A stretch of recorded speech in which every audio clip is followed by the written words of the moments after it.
Magandang hapon po sa ating lahat. Narito ang weather update sa araw ng Huwebes, August 29, 2024. Sa ngayon, wala naman tayong binabantayang anumang low pressure area or bagyo dito sa loob ng ating Philippine Area of Responsibility. Pero itong southwest monsoon or hanging habagat ang umiiral dito sa kabuuan ng Luzon at Visayas. Asahan po natin, medyo humina na po itong southwest monsoon natin in terms of mga pag-ulan, pero asahan pa rin natin may mga panaka-naka pa rin na pag-ulan dito sa May Palawan. Asahan naman natin makakaranas ng maulap na papawirin na may mga kalat-kalat na pag-ulan dito sa may Pangasinan, Zambales, Bataan, pati na rin dito sa may Occidental Mindoro, Western Visayas at Negros Island region. Para naman sa Metro Manila at nalalabing bahagi ng ating bansa, asahan po natin makakaranas tayo ng bahagya hanggang sa maulap na papawirin na may mga isolated rain showers at mataas na tsansa ng mga pag-ulan, lalo na sa madaling araw, sa hapon at sa gabi. Dako naman tayo sa magiging panahon natin bukas dito sa Luzon. Kung makikita po natin, improving na po ang ating weather at makakaranas na po tayo ng maaliwalas na panahon.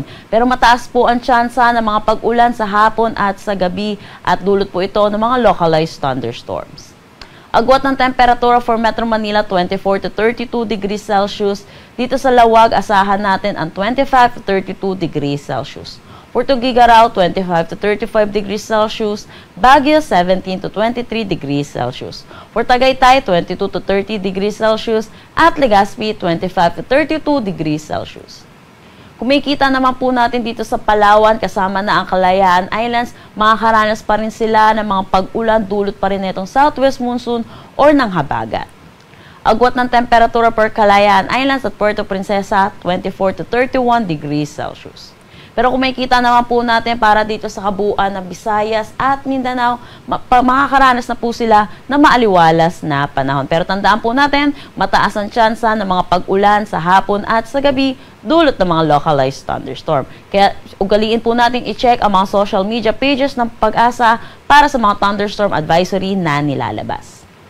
Agwat ng temperatura for Cebu, Cagayan de Oro at Tacloban, 25 to 32 degrees Celsius. Dito naman sa Iloilo, asahan natin ang 25 to 33 degrees Celsius. Davao, 25 to 33. Zamboanga, 24 to 33 degrees Celsius. Wala naman tayong nakataas na anumang gale warning sa anumang seaboards ng ating bansa.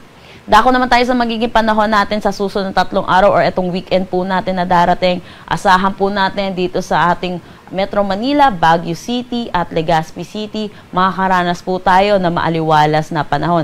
Kaya itong mga kababayan po natin na maglalaba po ay agawin po natin to na maaga dahil mataas ang tsansa ng mga pag-ulan sa hapon at sa gabi dulot ng mga localized thunderstorm.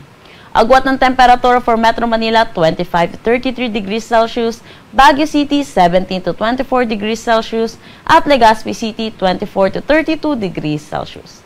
Para naman dito sa Visayas, kung makikita po natin yung Iloilo City natin, by Sunday at Monday, makakaranas sila ng maulap na papawirin na may mga kalat-kalat na pag-ulan. Dulot po ito ng southwest monsoon or ng habagat. Pero kung makikita naman po natin for Metro Cebu at Tacloban, which is mga eastern section po ng ating bansa, ay makakaranas po sila ng maaliwalas na panahon throughout the 3 days.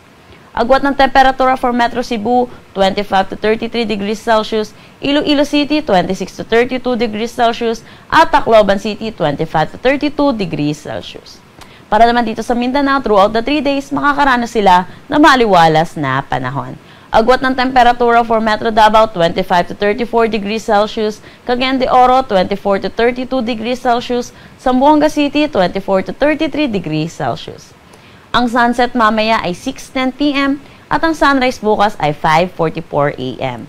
Para sa karagdagang impormasyon, bisitahin ang aming mga social media pages at ang aming website pag-asa.dost.gov.ph. At yan po muna ang latest dito sa Pag-asa Weather Forecasting Center. Chanel Dominguez po at magandang hapon.